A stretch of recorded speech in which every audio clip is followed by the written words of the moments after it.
अस्सलाम वालेकुम नाज़रीन, मैं हूं अरसलान खोकर। आप देख रहे हैं प्रोग्राम असल बात।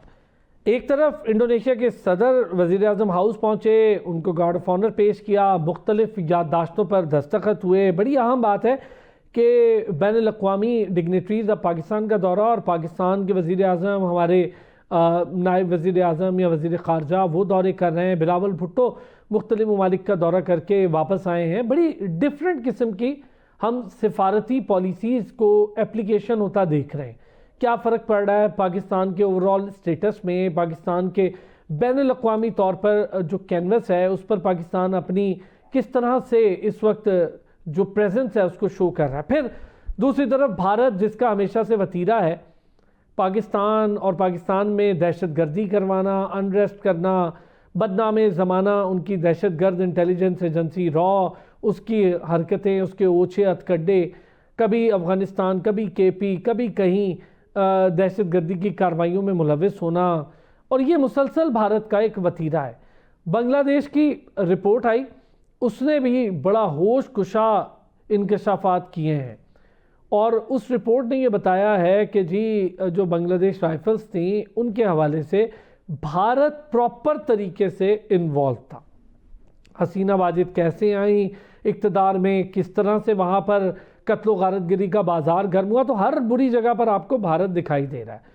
और फिर जिस तरह से चाइना रशिया एक ब्लॉक है, अमेरिका चाइना के साथ आगे चलना चाहता है, ये एक नई डेवलपमेंट है इस खित्ते के लिए। दूसरी तरफ गज़ा की सिचुएशन है। ओवरऑल ज़रा बैनुल अक़वामी तनाज़ुर में पाकिस्तान, उसकी अहमियत और गज़ा के मामलात, कश्मीर का मसला, इन सारी चीज़ों पर ज़रा बात करेंगे। डॉक्टर शाज़िया अनवर चीमा माहिर बैनुल अक़वामी उमूर है, हमारे साथ मौजूद है। डॉक्टर सईदुज़्ज़मा साहब भी माहिर बैनुल अक़वामी उमूर है। डॉक्टर सुंदस मुस्तकीम माहिर बैनुल अक़वामी उमूर है। बहुत शुक्रिया तीनों डॉक्टर हज़रात का। डॉक्टर शाज़िया, पहले ज़रा हम बात कर लेते हैं, एक तो पाकिस्तान में ये इंडोनेशियन प्रेसिडेंट का विज़िट है। हम तिजारत, सरमायाकारी, दिफा, सेहत, IT, मौसमियाती तब्दीली, ये बड़ा इंपॉर्टेंट चैप्टर है पाकिस्तान के लिए। तालीम, सकाफ़त, ऑब्वियस है, कल्चरल एक्सचेंज प्रोग्राम्स होते हैं तो उससे भी बड़ा फ़ायदा होता है।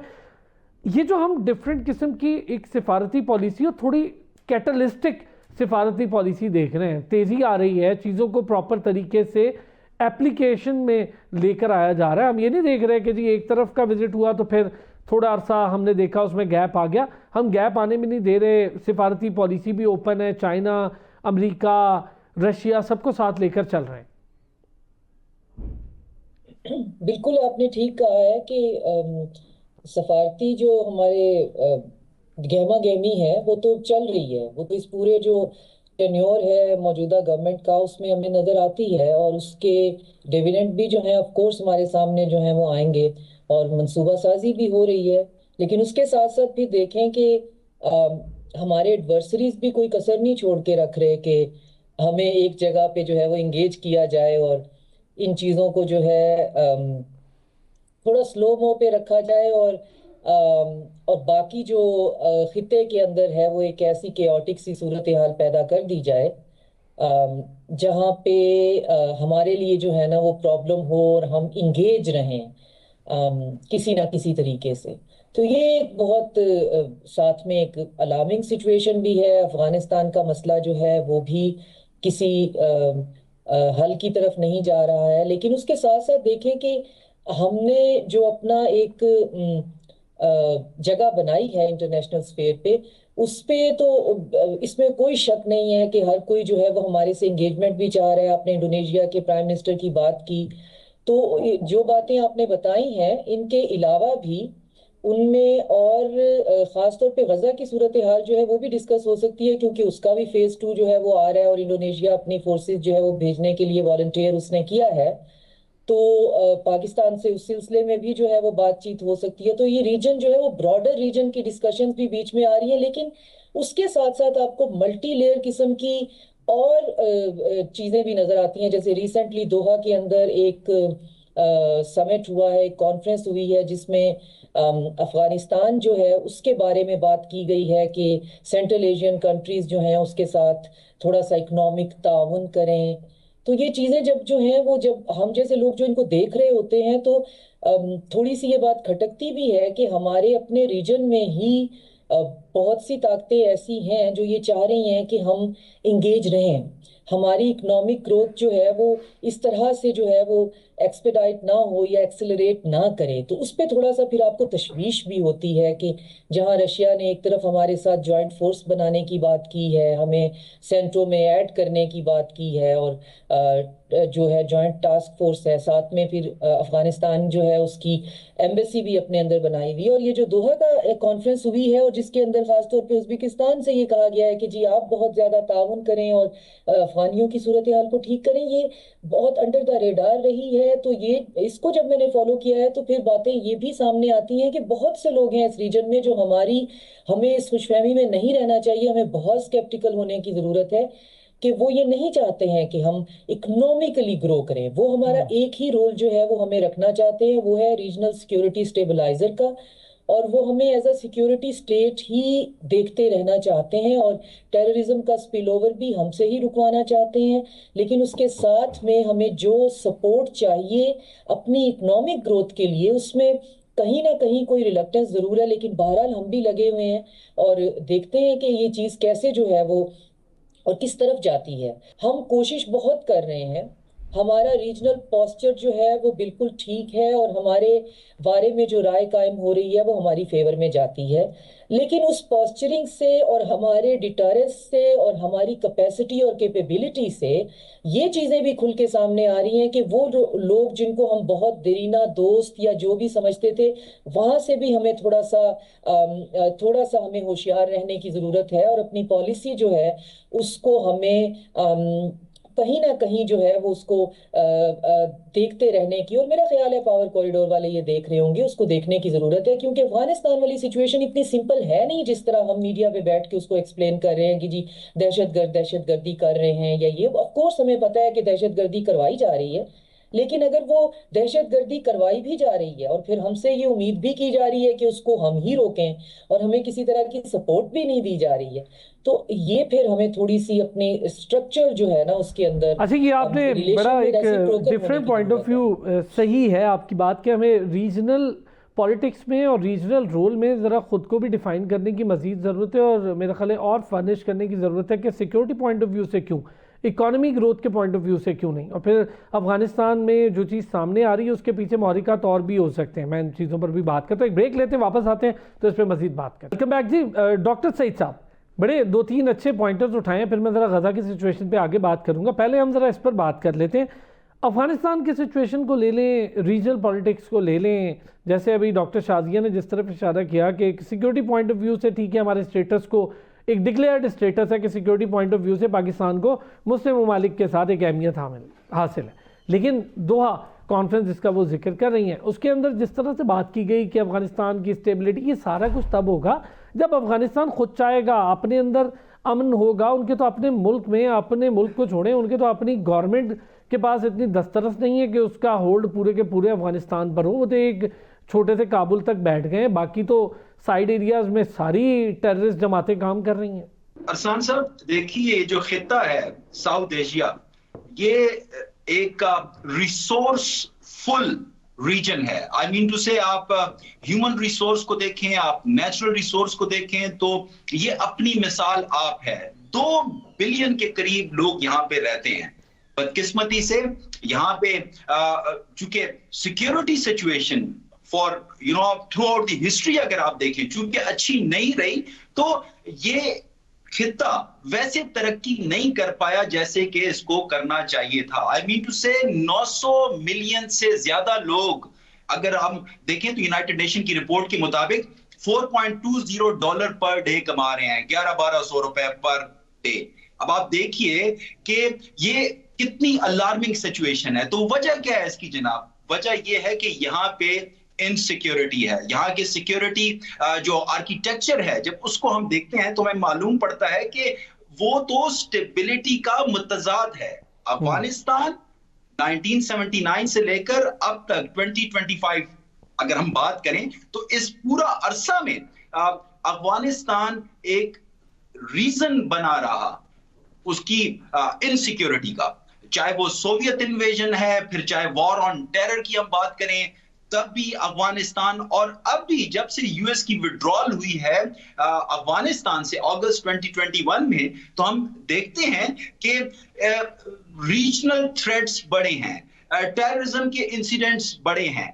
तो क्या करने की जरूरत है कि ये पूरा खित्ता जिसका मैंने जिक्र किया कि 2 बिलियन के करीब साउथ एशिया में लोग रहते हैं, तो क्या किया जाए कि किसी तरीके से ये खित्ता अपने पोटेंशियल को रियलाइज करे और यूटिलाइज करे, और दुनिया जैसे तरक्की की मनाजिल तय कर रही है, हम भी वैसे ही तय करें। तो जनाब उसका हल एक ही है, उसका हल ये है कि जॉइंटली टेररिज्म के थ्रेट को मिटिगेट करना होगा, को एड्रेस करना होगा, और उसमें वो तमाम सोर्सेस जो टेररिज्म को जनरेट कर रही हैं या फाइनेंस कर रही हैं या सपोर्ट कर रही हैं, तो उसका हमें कलकमा करना पड़ेगा।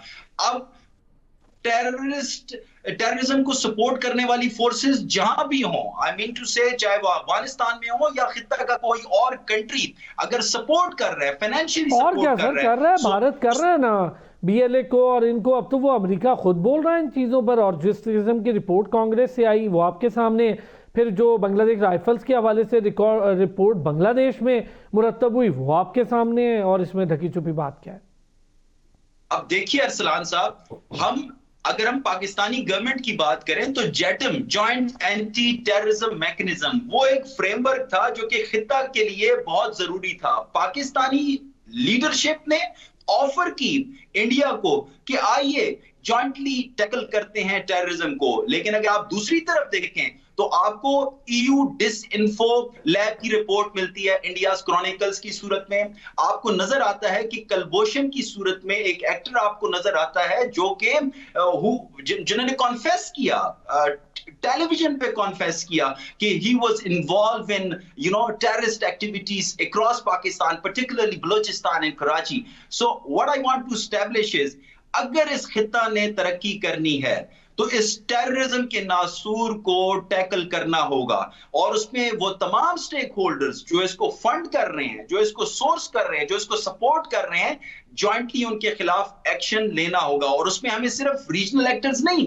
इंटरनेशनल एक्टर्स को भी इंगेज करना होगा। हमें डिप्लोमेसी का टूल यूज करना होगा और दुनिया को बावर कराना होगा कि आप देखिए कि अफगानिस्तान जो अगर आप उस कंट्री के डायनामिक्स को देखें और उनकी गवर्नमेंट को देखें, और वो गवर्नमेंट ऐसी भी नहीं कि उसको रिकॉग्नाइज्ड गवर्नमेंट है। I am talking about Tehreek-e Taliban Afghanistan, और फिर उसके बाद उनको आपने काबुल पूरा का पूरा कैपिटल दे दिया, पूरी की पूरी कंट्री दे दी। वो अपनी जिम्मेदारी निभा नहीं रहे। They will have to play their role कि वहां से कोई थ्रेट दुनिया के किसी भी कंट्री के लिए ना बने। अच्छा, लेकिन ये बड़ा अजीब बात होगी डॉक्टर सईद साहब, अभी जो डॉक्टर शाजिया ने कहा ना, दुनिया ये कह रही है, अच्छा यूरोप कह रहा है बाकायदा तौर पर कि अफगानिस्तान के अंदर मौजूद जो टेररिस्ट विंग्स हैं या जो टेररिस्ट एलिमेंट्स हैं वो सिर्फ पाकिस्तान ही नहीं पूरे रीजन के लिए ख़तरनाक है। उज़्बेकिस्तान का जिक्र किया, आपको भी पता है कि वो किस तरह से परेशान हुए। फिर इसी तरह ईरान ने एक सिंगल बॉर्डर क्रॉसिंग के ज़रिए 18 लाख अफगानियों को वापस भेज दिया। अमेरिका ने इनके वीज़े बंद कर दिए, मज़ीद वीज़े नहीं दे रहा है, उनको समझ आ रही है इन चीज़ों की। एक भारत है जो एक पपिट के तौर पे इनका इस्तेमाल करके टेररिज्म को प्रमोट कर रहा है। डॉक्टर सुंदर प्लीज़ चाहूँगा इस पर आपका एक कमेंट हो जाए। जी बिल्कुल, देखिए आप, अफगानिस्तान वो एक ऐसा मुल्क बन गया भारत की तरह जिससे उसके अपने सारे पड़ोसी जो हैं वो नाला हैं, और अपने पड़ोसियों के लिए वो दर्दिश सर इस वक्त बना हुआ है। 20 साल जारी रहने वाली जंग के बाद से जो अमेरिका अपना, आप देखेंगे $7 अरब से जायद का सिर्फ असलहा छोड़कर गया है, और वो माइंडसेट इतना रिजिड है कि आप उससे लड़ नहीं सकते। ठीक है, जो अमेरिका जैसी सुपर पावर को वो हरा गया है, तो मेरा ख्याल है उनसे लड़ना तो बेवकूफ़ी है, क्योंकि वो जब इश्ताल में आ जाते हैं, वो जिस रिजिड माइंडसेट में है, वो आपकी बात जो है काइनेटिक मीन्स वॉरफेयर से तो नहीं सुनेंगे।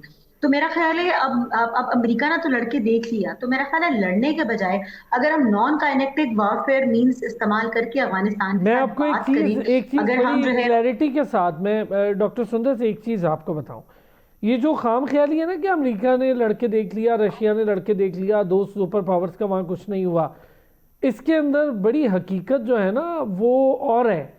और हमने हाथ उठा लिया हो ना अभी हाथ उठा लिया है ना, अब आप हालात देखें कि वहाँ पर अद्वियात की भी कमी हो रही है, वहाँ पर तिजारत के तौर पे लड़ाइयाँ हो रही हैं, वहाँ के अपने ताजिर उनकी हुकूमत के अगेंस्ट खड़े हो गए, उनको खुद लड़ने के लिए उनके पास अभी कुछ है नहीं। ये पाकिस्तान की सपोर्ट बड़ी रही है कि वहाँ अमन रहे, हम अमन के लिए सपोर्ट करते हैं, हम हाथ उठा लेते तो ये किसी से भी ना लड़ सकते। बावजूद में जो है वो पाकिस्तान से कुछ लेने के लिए तैयार नहीं है। वो छोटी छोटी चीजों पर जो है वो कह रहे हैं कि हमने नहीं लेना। उनके अपने अंदर कमी है, उनके अपने लोग भूख से मर जाएं, वो खुश हो जाए। आई एम सेइंग कि वो जो रिजिड माइंडसेट है कि अगर किसी की मदद नहीं लेनी तो नहीं लेनी, किसी को मारना है तो मारना है, तो आप इस माइंडसेट से नहीं लड़ सकते हैं। उनका मसला जो है वो गुर्बत से ज्यादा, इकोनॉमिक पॉलिटिकल इंस्टेबिलिटी से ज्यादा, डिफेंस वाइज वीक होने से ज्यादा उनका मसला उनका माइंडसेट है। जब उनकी इंटरम गवर्नमेंट ही उनको एक पेज पर लाने में नाकाम हो गई, आपने देखा कि जब 2 से 3 बार के डिफेंस पैक्ट्स में जो करने की नाकाम कोशिश की गई, दोहा में, कतर में, इस्तांबुल में, जो 2 मीडिएटर कंट्रीज थी, तुर्किया और इस्तांबुल, कतर, वो पीछे हट गए कि जब पाकिस्तानी डेलीगेशन के साथ वो 5 बार जो है वो एक पेज पर आ गए थे। लेकिन जब वो काबुल फोन करते हैं वो कहते हैं जी हम लोग, हमारे लोग तो हमें मानेंगे नहीं हमारी बात, तो वो स्टेप बैक कर जाते हैं। तो उनके इंटरम गवर्नमेंट की इतनी पोजीशन वीक है, उनके पार्ट पे कोई लीडरशिप कोई नहीं है जो मतलब इन सेंस कोई प्रॉपर स्टैंड रख सके। तो उनके लोग अपनी हुकूमत के साथ नहीं है, वो आपस में एक दूसरे के साथ नहीं है। एक सेक्टर ऑफ द सोसाइटी कहता है पाकिस्तान के साथ इंपोर्ट एक्सपोर्ट हमें करनी चाहिए, दूसरा कहता है नहीं करनी चाहिए, इनसे हमें कोई नहीं मंगवानी चाहिए चीज, इन्होंने हमारे लीगल इमिग्रेंट्स को बाहर निकाल दिया तो हम इनसे पाकिस्तान से कोई चीज नहीं लेंगे। उनको इस बात से फर्क नहीं पड़ रहा है जनाब कि उनको किसी चीज की कमी है तो पाकिस्तान उनको हेल्प आउट कर सकता है।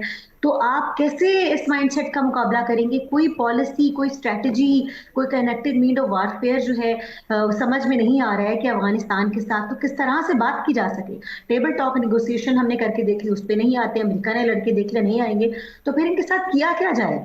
बड़ा उनको कोशिश की इंडिया ने कि जनाब अफगानियों को करने की। उन्होंने जो 7 बजे शाम को जो बॉम्ब ब्लास्ट हुआ था दिल्ली के अंदर, तो उनको पता चल गया जनाब कि इलीगल इमिग्रेंट्स को पाकिस्तान क्यों निकाल रहा है।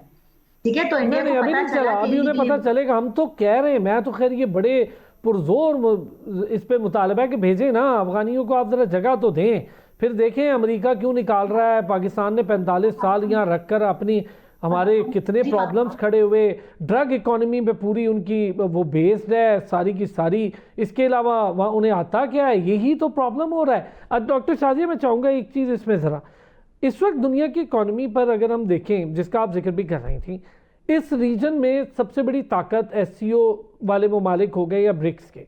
टोटल इकॉनमी अगर दुनिया की देखें तो उस पर उनका कंट्रोल है। पहले ये सब मगरिब में हुआ करता था, वो भी बिखरता जा रहा है, एक शराजा, वहाँ भी डिफरेंट माहौल बनता चला जा रहा है। लेकिन यहाँ पर ये फ़ायदा ज़रूर हो रहा है कि इस खित्ते को अपनी पावर समझ आ रही है। दुनिया आती थी यहाँ से गोल्ड और कानों में से चीज़ें निकाल के ले जाती थी, अब समझ आ रही है इस खित्ते को, इसीलिए इकॉनमी होल्ड करने के लिए ये दुनिया के जो ये खित्ता अब इकट्ठा हुआ है, इसमें क्या कोई जगह है भारत जैसे दहशतगर्द मुल्क की या अफगानिस्तान जैसे माइंडसेट के मुल्क की? जब तरक्की नहीं करेंगे आप दहशतगर्दी को कंट्रोल नहीं करेंगे, खवातीन को तुम्हारा राइट्स नहीं देते, तो इससे ज़्यादा वहाँ क्या होगा? देखिए, आपका सवाल का सादा जवाब है कि कोई जगह नहीं है, लेकिन हम अक्सर ये मिस्टेक कर जाते हैं कि अफगानिस्तान जो मुल्क और फिर उसकी हुकूमत, और जब फिर हम ये लिंग्विस्टिकली अपने कॉग्निटिव सिस्टम को ये समझा देते हैं कि ये मुल्क है, इसमें एक हुकूमत है, हुकूमत को हुकूमत की तरह बिहेव करना चाहिए, हमें इससे निगोशिएट करना चाहिए या डिटरेंस शो करनी चाहिए। बात ये है कि अगर पूरी हिस्ट्री आप देख लें, रिसेंट हिस्ट्री 200 साल या उससे थोड़ी सी ज़्यादा, तो ये नॉन स्टेट एक्टर ही रहे हैं। एम्पायर 1, एम्पायर 2, एम्पायर 3 कर लें और उसके बाद गवर्नमेंट्स आ गई, तो ये नॉन स्टेट एक्टर की तरह ही इनकी कलेक्टिव कॉन्शियसनेस है कि ये जो अफगाना और फरगाना ये जगह का नाम था, ये अफगानिस्तान एक बहुत लेटेस्ट टर्म है जो इनको इस पूरे खिते को दी गई और फिर मुल्क बनाया गया, और ये भी एक सुपरफिशियल कंस्ट्रक्ट है। तो इसके अंदर हमेशा से नॉन स्टेट एक्टर रहे हैं, और ये नॉन स्टेट एक्टर जो हैं ये इनऑर्गेनिकली मैन्युफैक्चर किए गए हैं, और इनकी जो कोर जो ट्रेनिंग है या कोर आप समझें कि जो इनका सब्सटेंस है उसके अंदर है कि आपने जो पावर ए जो है उससे आपने काइंड और कैश में अपना फायदा लेना है और पावर बी के अगेंस्ट यूज होना है, और आप एक नॉन स्टेट एक्टर हैं। अफगानिस्तान इस वक्त जिस भी हालत में है, हमारे लिए प्रॉब्लम नहीं है। हमारे हाथ की उल्टी साइड पे हमें वहां पे जीपीएस की भी जरूरत नहीं है, और हमें ये मानने में भी जरूरत नहीं है कि हमारी ऑपरेशनल और स्ट्रेटेजिक जो हेल्प थी सोवियत एरा में भी, जो कुछ भी वो हो रहा था, और फिर वॉर ऑन टेरर भी, जो कुछ भी हम इंटरनेशनल लॉ अबाइडिंग कंट्री की तरह जो हमें ताकतों ने कहा, जो अक़वाम मुत्तहिदा में फैसले हुए, हम उसके हिसाब से अपना रोल प्ले कर रहे थे। लेकिन अफगानिस्तान प्रॉब्लम नहीं है। अफगानिस्तान के अंदर एक तो हमें अफगान पॉपुलेशन जो है उसका एक इशू हमारे सामने आ जाता है, और दूसरा उसके अंदर जो नॉन स्टेट एक्टर हैं, जो कभी हमारे साथ मिलकर जो है वो कोई काम कर रहे थे, कभी किसी और के साथ। तो अभी हमें देखना ये है कि इस वक्त ये नॉन स्टेट एक्टर किसके खिलाफ, किसके हक में काम कर रहे हैं। तो उसमें आपको एक तो सीधी बात समझ में आ जाती है कि इंडिया जो है वो खुल के सामने आ गया। लेकिन मेरी अंडरस्टैंडिंग ये है कि इंडिया भी जो है वो सोल इनको सप्लायर नहीं है in the terms of fund और फंडिंग। उसके पीछे चले आप वहां तक पहुंच जाएं कि इसराइल ने खुल के कह दिया जी ईरान के बाद पाकिस्तान उसका अगला टारगेट है। तो ये इसराइल और इंडिया भी नहीं है, इसमें फिर वही ग्लोबल नॉर्थ पूरे का पूरा इन्वॉल्व है, और उसके अंदर, इस खिते के अंदर अनरेस्ट करना, केओस क्रिएट करना। अपने रिसेंट जो रिपोर्ट जो आई है सिक्योरिटी अमेरिकन जो उनने पब्लिश की है अपनी स्ट्रेटेजिक रिपोर्ट जो है, उसमें सिवाय इसके कि हम यूरोप को छोड़ रहे हैं, बाकी जगहों पे हम स्फीयर ऑफ इन्फ्लुएंस की बात कर रहे हैं, और चाइना जो है उसको हम काइनेटिकली वहां नहीं जाना चाहते, लेकिन उसकी ग्रोथ को हमने हर सूरत रोकना है, ये हमारी फ्यूचर की स्ट्रेटेजी है। इससे ज्यादा खुल के वो क्या बता दे। मेरा पॉइंट ये है कि अगर हम यहाँ पर बैठकर चार लोग ये समझ रहे हैं कि अफगानिस्तान के अंदर non state actor behalf of north, जो ग्लोबल नॉर्थ है, वो पाकिस्तान को इंक्लूड करके यहाँ पे चाइनीज इंफ्रास्ट्रक्चर को, या पूरा जो रशियन सॉफ्ट अंडरबेली है वहां पे जितनी भी तरक्की है, मुआशी तरक्की को रोकना चाह रहे हैं, तो क्या इन मुल्कों का ये फर्ज नहीं बनता है, including China, Russia, central Asia, कि ये सब इकट्ठे हो जाएं? पाकिस्तान जो है उसको सिर्फ एक सिक्योरिटी स्टेबलाइजर का तमगा देकर हमारी जो है वो कॉस्ट उसको थोड़ा सा कम करें, बर्डन शेयरिंग करें। बर्डन शेयरिंग की हमें इस वक्त बेहतर बात ये हमें ये होगी, पता मैं है एक कि चीज इसमें अफगानिस्तान चाहूंगा प्रॉब्लम नहीं डॉक्टर है। शाजिया, एससीओ जब हुई आपके सामने हुआ, पाकिस्तान जब वहां गया तो इनको आने नहीं दिया गया, वो इनके लिए बहुत बड़ा सेटबैक था, और उसकी रीज़न आप भी जानते हैं, यहाँ बैठे सारे पार्टिसिपेंट जानते हैं, मैं बार बार नहीं दोहराना चाहता। और इन्होंने किसी भी वादे को अपने पूरा नहीं किया, फुलफिल नहीं किया। हुकूक से लेकर दहशतगर्दी से लेकर सारे मामलात वहीं के वहीं पड़े हुए थे, इनको वहाँ मौका नहीं मिला, ये जाके भारत बैठ गए और उनकी झोली में बैठ गए। डॉलर्स के लिए कुछ भी किया जा सकता है, पर इशू ये है कि ऐसे ख़तरनाक माइंडसेट को कितनी देर और प्रिवेल होने दिया जा सकता है। अच्छा, ये रीजन को भी समझ आना चाहिए, और ख़ास तौर पे मैं यूएई और ये सारे जो कंट्रीज़ हैं इनको लेकर, गल्फ़ की बात करूँ, इनका ज़्यादा जिम्मेदारी है, क्योंकि ये ख़ुद को बतौर मुस्लिम इनसे कनेक्ट करते हैं, तो इनकी जिम्मेदारी ज़रा ज़्यादा है। मैं ज़रा ब्रेक लूँगा, इससे वापस आऊँगा, ज़रा हम डिफरेंट बात इस पर भी करके देखेंगे, और थोड़ा गज़ा की सिचुएशन पर भी बात करनी है ब्रेक के बाद। एक बार फिर खुश आमदीद कहेंगे। डॉक्टर शाजिया, मैंने काफ़ी डिटेल पहले ब्रेक से पर जाने से पहले इस पर बात कर दी थी, लेकिन जो रोल ऑफ ओआईसी है, हम फिर जाके एससीओ, ब्रिक्स और इन कंट्रीज, आसियान, ये सारी चीज़ों को देखते हैं। ये रोल ऑफ ओआईसी ये क्यों नहीं है इन सारी चीज़ों में? क्या खाली वो कॉन्फ्रेंस की हद तक का वो रोल है जिसमें सुषमा स्वराज तक को बुला लिया जाता है? जहां तक ओआईसी है, तो उसमें अगर तमाम ममालिक अपने उनके जो बिहाइंड द डोर एजेंडाज और हैं और चीज़ें और तरह से काम होनी है, तो उस बड़े से कमरे में बैठकर सिवाय जो है वो बयानबाजी के वो और क्या करेंगे। तो अगर अभी भी हमें इस बात की समझ नहीं आई, तो फिर पता नहीं हमें कब आनी है। जहां तक शंघाई कॉरपोरेशन का है, तो मेरे बहुत अच्छे दोस्त जो डिप्लोमेट अभी भी हैं, तो वो उन दिनों शंघाई के उस पे जो पाकिस्तान की तरफ से वहाँ पे उनके रिप्रेजेंटेटिव होते, तो मैंने उनसे आउट ऑफ क्यूरियोसिटी पूछा कि वहां पे क्या होता है, हमारा और इंडिया का कैसे सबका चलता है। तो उन्होंने कहा कि एक बात आप ज़हन में रखिए कि जहां जिस भी किसी फोरम में या किसी अलायंस में इंडिया और हम मौजूद हैं, और इंडिया वहां पे अपनी तमाम तर जो उसकी विसरल लोथ है हमारे साथ, उसके साथ मौजूद है, तो एक बात तो 100% सर्टन है कि वहां पे चीज़ें जो हैं वो फिर मल्टीलेटरल नहीं, वो बायलेटरल हो ही जाती हैं, और बाकी कंट्रीज फिर हमारे इस जो एटीट्यूड इंडिया की तरफ से होता है, उससे फिर वो ये समझते हैं कि जहां ये दो मुल्क होंगे वहां पे चीजें जो हैं वो ब्रॉडर टर्म में नहीं चल सकती हैं। तो इंडिया जहां भी है वो ब्रिक्स में है तो वहां आउटलायर है, अगर वो एससीओ में है तो वहां आउटलायर है। बहुत सीनियर उनके डिप्लोमेट हैं इंडिया के, बद्र कुमार जो है वो एक वीलॉग पे बता रहे थे कि जी हम ब्रिक्स के मेंबर हैं तो हमें यूरोपियंस को खास तौर पे हमारा शुक्रगुजार होना चाहिए और ब्रॉडर वेस्ट को भी, कि हम अगर ब्रिक्स में हैं तो अभी तक डीडॉलराइजेशन पूरी नहीं हुई, जिस दिन हमने इसको ग्रीन सिग्नल दे दिया तो ये हो जाएगा। तो वो तो कहीं भी ऑनेस्टली नहीं है, वो तो एक नॉन अलाइनमेंट का एक लिबादा ओढ़कर हर जगह पे अपने आप को आजमाना चाहते हैं। नुकसान ही है, जहाँ पे भारत है वहाँ दो चीज़ें तो हैं, एक तो साजिश है, दूसरा धमकियाँ और दहशतगर्दी। आपकी बात बिल्कुल सही, और ये हम नहीं कह रहे। अच्छा, ये अब आप मुख्तलिफ दुनिया की रिपोर्ट्स देखेंगे। अभी रिसेंट पास्ट में मैंने कांग्रेस की रिपोर्ट पढ़ी, उस रिपोर्ट के अंदर जहाँ बहुत सारी चीज़ें जंग को लेकर लिखी गई और भारत के किरदार को लेकर लिखी गई। फिर एक पूरी तहकीकाती रिपोर्ट कनाडा ने शाया की थी जस्टिन ट्रूडो के टाइम पे, और जिसकी वजह से उन्होंने हाथ भी नहीं मिलाया था मोदी से, और फिर मोदी को बड़ी हजीमत का सामना करना पड़ा था। वो रिपोर्ट भी यही साबित करती है। फिर अभी बांग्लादेश राइफल्स की रिपोर्ट ये साबित करती है। फिर इस खित्ते में SCO में जिस किस्म के एलामिया आया और इन्होंने एक ड्रामा करने की कोशिश की, वहाँ इनको सेटबैक हुआ। रशिया ने पाकिस्तान को ब्रिक्स के लिए सपोर्ट कर दिया, वहाँ इनको सेटबैक हुआ। ना ये रशिया के साथ लॉयल है, ना ये अमेरिका के साथ को सही से चल पाते हैं। डॉक्टर सईद साहब प्लीज़ ज़रा एक शॉर्ट सा कमेंट इस पर, फिर हम जाएंगे गजा की सिचुएशन पे। देखिए अरसलान साहब, ये मामलात इंतहाई कॉम्प्लेक्स हैं। मतलब आई मीन टू से कि हम किसी एक पर्सपेक्टिव से या किसी एक लेंस से इस पूरी सिचुएशन को कॉम्प्रिहेंड नहीं कर सकते। हमें डायसेक्शन ऑफ फैक्ट्स करनी होगी और हर लेयर एंड टेयर की करनी होगी। आई मीन टू से अगर हम सिर्फ ये दहशतगर्दी की बात कर लें तो दहशतगर्दी के 5 लेयर्स हैं।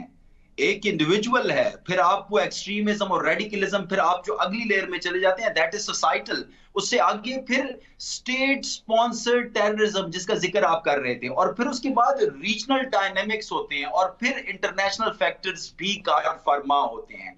So what I want to establish is कि ये जो कुछ भी है, चाहे हम जियोपॉलिटिक्स की बात करें, जियो इकोनॉमिक्स की बात करें, हम टेररिज्म की बात करें, so it is these are multi-faceted phenomenon। ये जो एक हेजेमोनिक जो एक एजेंडा है, जो डिजाइन्स हैं, ट्रस्ट मी अरसलान साहब, ये पूरे खित्ता के लोगों के लिए नुकसानदेह है। यहाँ पे गुर्बत है, यहाँ पे सेहत नहीं है। आप क्लाइमेट चेंज के थ्रेट को देखिए। So what I want to establish is कि चाहे वो ट्रेडिशनल थ्रेट्स हैं या नॉन ट्रेडिशनल थ्रेट्स हैं, हमें एक कॉम्प्रिहेंसिव स्ट्रेटेजी के साथ जाना पड़ेगा। और मैं समझता हूं कि खित्ता के बाकी ममालिक को लेके हमें सार्क को फॉल करना पड़ेगा, और साथ में ही हमें इंटरनेशनल एक्टर्स को लेकर चलना पड़ेगा, उनको एंगेज करना पड़ेगा। ठीक हो गया। डॉक्टर सुंदर इस पे एक कमेंट करें, फिर हम जरा आगे बढ़ेंगे और बात करेंगे फलस्तीन इशू पर भी। जी, I second what doctor Shazia said कि सार्क अगर वाकई कुछ कर रहा तो सार्क, ब्रिक्स, स्क्वाड, अगर ये सारी बैनुल अक़वामी फोर्सेस कुछ कर रही होती तो अब तक फलस्तीन का मसला भी सॉर्ट आउट हो चुका होता, कश्मीर का भी हो चुका होता, और खासतौर पर ये गजा में तो इस सब वो कुछ भी ना हो रहा होता है ना। तो अब आप और तो क्या बात करेंगे। तो आई थिंक सार्क अभी आप देखें कि तीसरी बार जो है वो जब क़यादत पाकिस्तान के पास आई थी 2016 में, 19वीं सार्क की क़यादत है, तो क्यों इंडिया ने स्टेप बैक कर लिया था? Because horribly because and secure Benazir मोहतरमा बेनज़ीर शहीद की पहले दौर में जो है वो चौथी सरबराही कॉन्फ्रेंस पाकिस्तान ने की, फिर 12वीं की, फिर 19वीं बार जब सार्क कॉन्फ्रेंस पाकिस्तान में 2016 में मुनक़िद होने लगी तो इंडिया स्टेप बैक कर गया। तो इंडिया के ये खराबी ही मतलब बार बार उसके स्टेप बैक करने की वजह से सार्क नहीं चल पा रहा। तो मेरा ख्याल है कि पूरे साउथ एशियन रीजन को, इंडिया को एक तरफ रख कर सार्क पर काम करना चाहिए, क्योंकि जब ब्रिक्स आई को रिप्लेस करने की बात कर सकता है तो वाई नॉट सार्क। तो मेरा ख्याल है कि बाकी तमाम कंट्रीज को जो है वो मिलकर बैठ के काम करने चाहिए। और इस वक्त पाकिस्तान आइसोलेशन का शिकार नहीं है, इस वक्त भारत आइसोलेशन को ऑलरेडी पूरे खत्ते में शिकार है। तो हमें इसी चीज का फायदा उठाते हुए सार्क से भी भारत को अलग करके सार्क को इंडिया के अलावा खुद मुख्तार बॉडी बनाना चाहिए, ताकि हम मिलकर बाकी एशियन इश्यूज पर जो है वो काम कर सकें और बात कर सकें।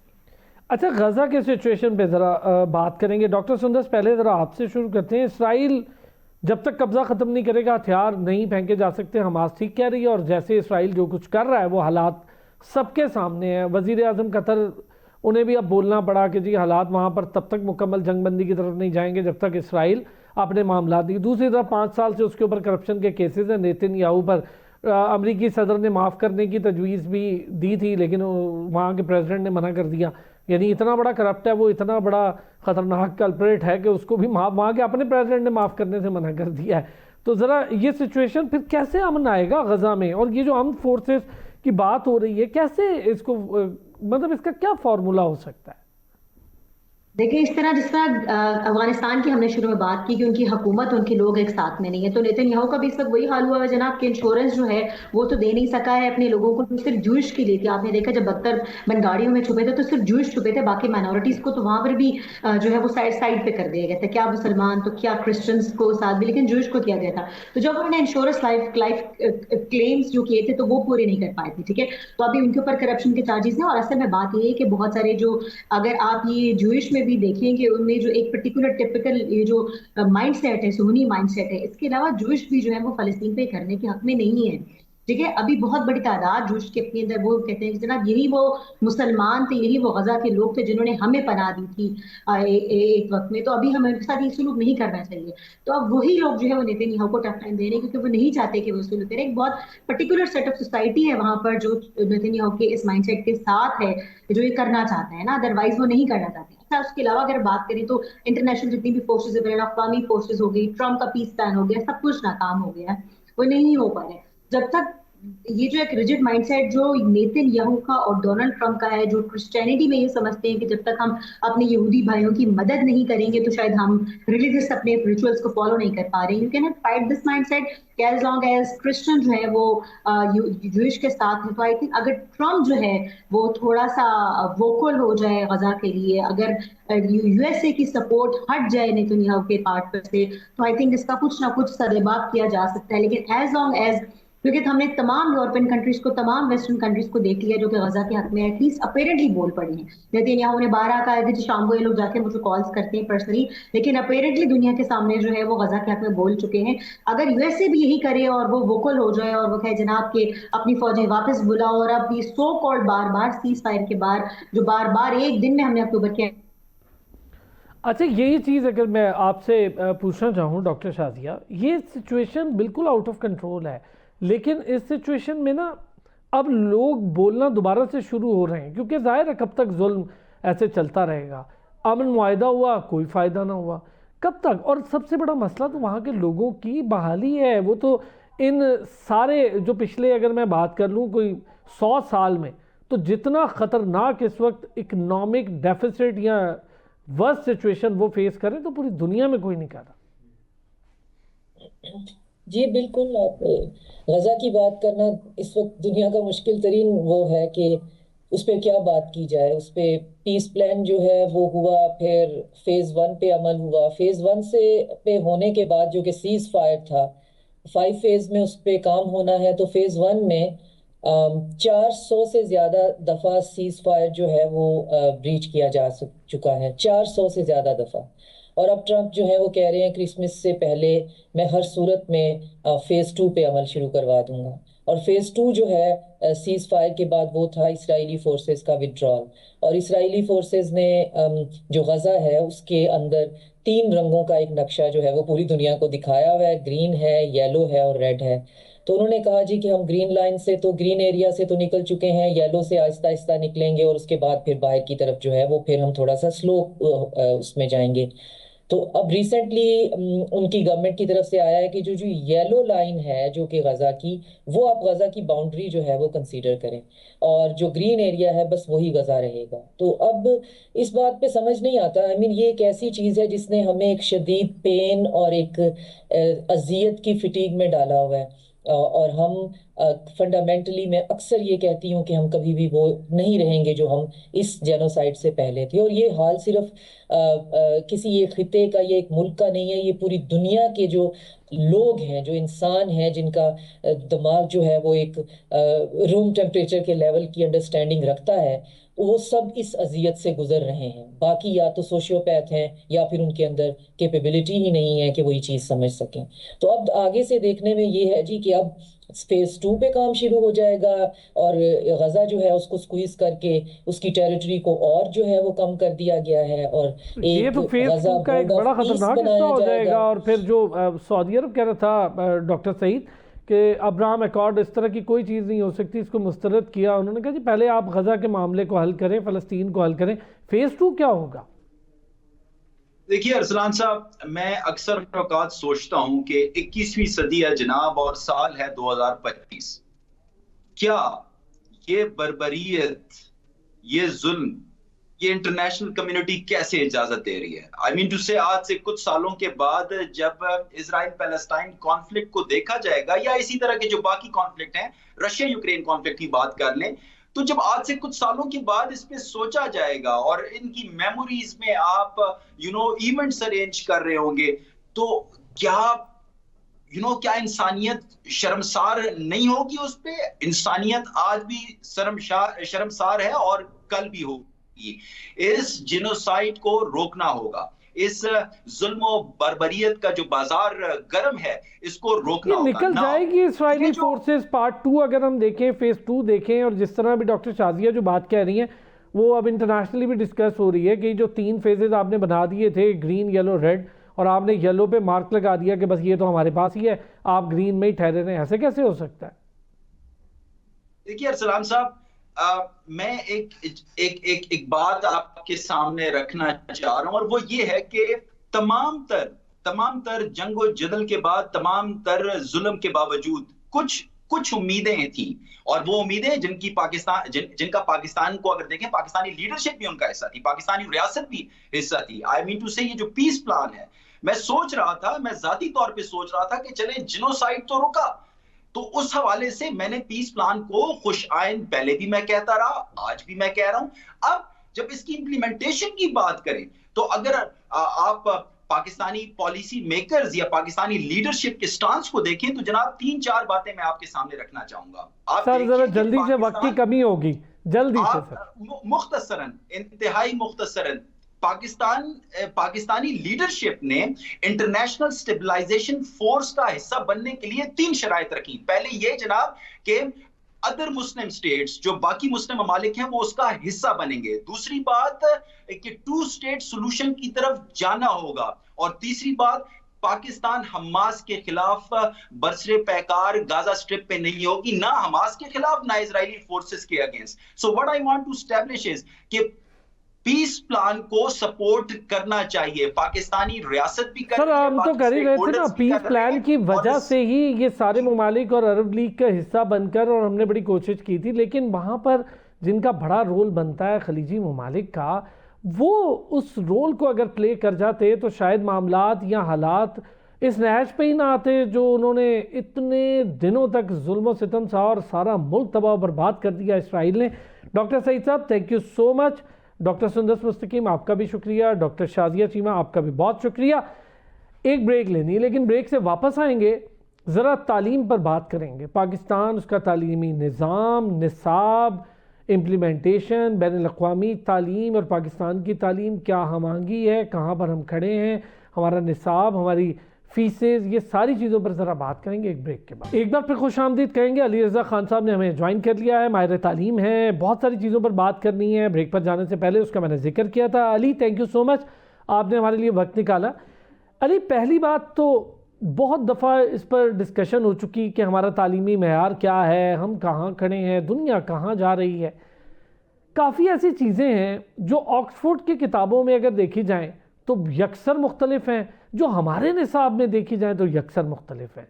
को पेचीदगियाँ हैं हमारे यहाँ कि ऑक्सफोर्ड जैसी साइंटिफिक थ्योरीज़ या फार्मूलाज को यहाँ एप्लीकेशन करना मुश्किल है, या वहाँ के मैथमेटिक्स को यहाँ पर एप्लीकेशन करना मुश्किल है। क्या वजह है कि हम बार बार दुनिया के तालीमी निसाब और अपने तालीमी निसाब में फ़र्क ढूंढ रहे होते हैं?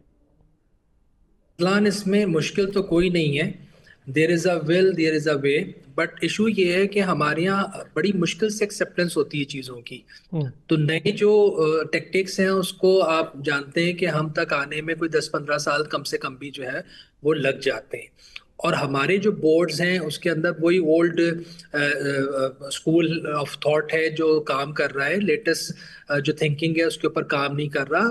एजुकेशन बहुत मॉडर्नाइज हो गई है, अब प्रैक्टिकल लर्निंग की बात होती है, अब क्रिटिकल थिंकिंग की बात होती है, तो चीज़ें बहुत चेंज हो गई हैं।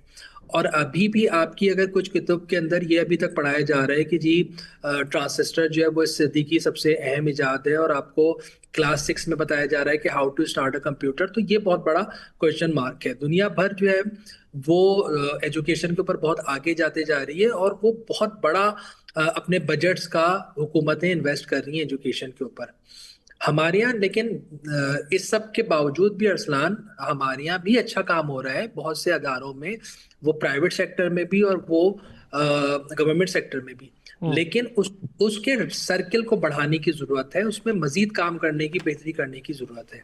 अच्छा, जैसे पंजाब में पैक्टा बना, Punjab education curriculum training and assessment authority, इसके मुताबिक ये है जी कि निसाब, तसनीफ और असातिज़ा की तरबियत को एक ही इदारे के तहत लाना है। कुछ चीज़ें बेहतर भी हो जाती हैं। सिंध में क्यों हम देख रहे हैं कि तालीम पर बात तो बहुत होती है। इंटीरियर सिंध आप कई दफ़ा जाते हैं, आप खुद इन चीज़ों का विजिट कर चुके हैं।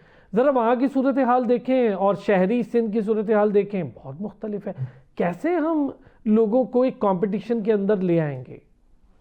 अच्छा, अगेन इसके अंदर आप ये देखें कि यहाँ पे जो नेशनल करिकुलम बनाया गया और उसके ऊपर काम शुरू हुआ और पूरे मुल्क के अंदर उसके ऊपर कहा गया कि अब इसको फॉलो किया जाए, और 2007 की पॉलिसी थी, उसको रिवाइज किया गया 2022 के अंदर, और वो पूरे मुल्क में उसके ऊपर काम शुरू हुआ। सिंध का मसला ये है कि हम ऑलरेडी बहुत सी चीज़ों में पीछे हैं, पंजाब से पीछे इस वक्त। केपी के भी एजुकेशन में और पंजाब भी हमसे आगे है, हम थोड़ा सा पीछे हैं उसके अंदर। लेकिन उसके अंदर जो शहरी सिंध की बात करें तो शहरी सिंध में बड़ा काम हो रहा है और बहुत अच्छे अच्छे इंस्टीट्यूशंस यहाँ पे डेवलप हो गए हैं, पुराने भी कुछ हैं और मौजूदा भी हैं, उसके ऊपर काम कर रहे हैं। इसी तरह देही सिंध के अंदर भी कुछ ऐसे इंस्टीट्यूशंस हैं जो कायम हो गए हैं। लेकिन अरसलान, इसके अंदर वक्त लगेगा।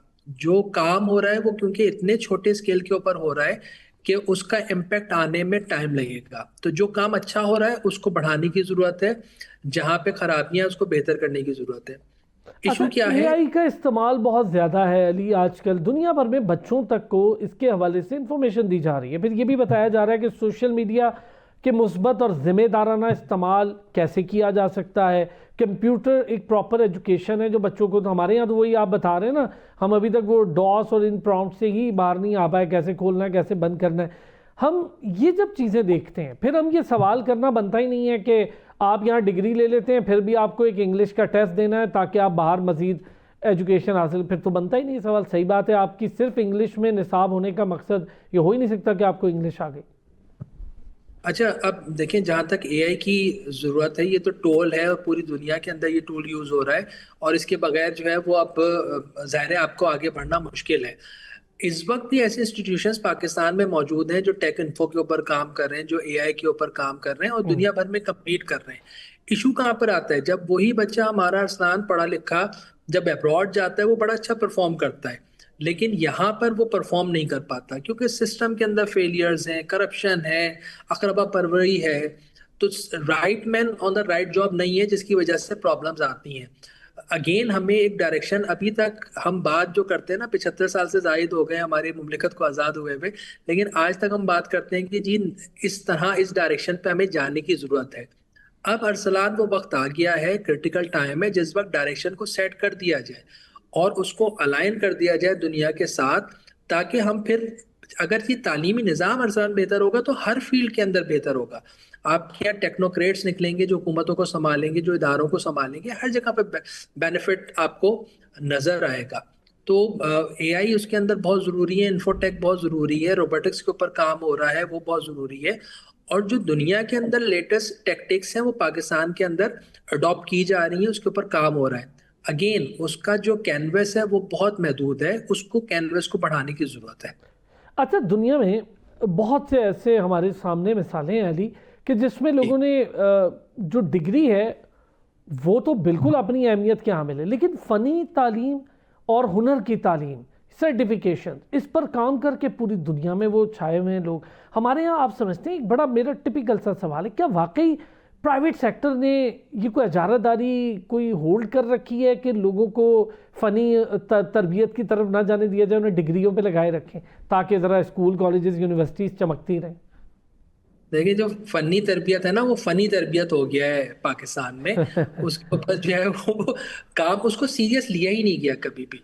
और आप ये देखें कि दुनिया भर में आप भी ट्रैवल करते हैं, आप खुद रहे भी हैं, आप जानते हैं, हमने भी देखा है कि दुनिया भर में जो स्किल्ड लेबर होती है या स्किल्ड प्रोफेशनल्स होते हैं वो हर लिहाज से बेहतर होते हैं आम लोगों के, जिनको आप ब्लू कॉलर जॉब कहते हैं। वो ब्लू कॉलर जॉब करके भी वाइट कॉलर जॉब से ज़्यादा अर्न कर रहे होते हैं। और शायद रिस्पेक्ट का कहीं ना कहीं एक मामला ऐसा होता है कि वो नहीं होती ब्लू कलर जॉब में, लेकिन वो अच्छा अर्न कर रहे होते हैं। हमारे इशू ये हुआ कि कुछ इदारे तो बनाए गए स्किल डेवलपमेंट के हवाले से, लेकिन अगेन उसके ऊपर प्रॉपर फंडिंग जो रिक्वायर्ड थी वो नहीं हुआ।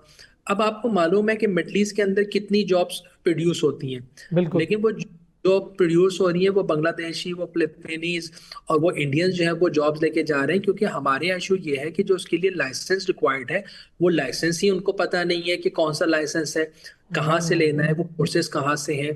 हुकूमत ने कुछ इदारे बनाए कि 3 मंथ 6 मंथ्स के कोर्सेज करें, 1 ईयर to 3 ईयर्स डिप्लोमास के ऊपर काम करें, लेकिन वो अवेयरनेस उस तरह की नहीं है। वो अवेयरनेस देने की ज़रूरत है, उसके अंदर फॉरेन अफेयर्स डिपार्टमेंट को भी काम करने की ज़रूरत है कि वो लेके आए, एड्स दें, इदारों को जो है स्ट्रेंथन करें, ताकि ये हमारा देखिए 25 करोड़ की इस वक्त आबादी है पाकिस्तान के अंदर, सब बाहर नहीं जाएंगे, सही बात लोगों को मुल्क में भी काम करना है। अच्छा, लेकिन फिर स्किल डेवलपमेंट एक अलग चैप्टर है, मैं इस पे आपसे इंशाल्लाह दोबारा भी हम आपको जहमत दें तो इस पे बात करेंगे। मुझे शॉर्टली 2 चीज़ें जाननी। एक, इतनी महंगी तालीम हो गई है कि एहसास कमतरी हो रहा है माँ बाप को भी, और यूनिवर्सिटीज़ हो गई हर तरह की अलग अलग। अच्छा, जिस कम पैसों वाली यूनिवर्सिटी है, स्कूल या कॉलेज में करा दें तो उसका मेयार अलग है, महंगे में करा दें उसका मेयार अलग है।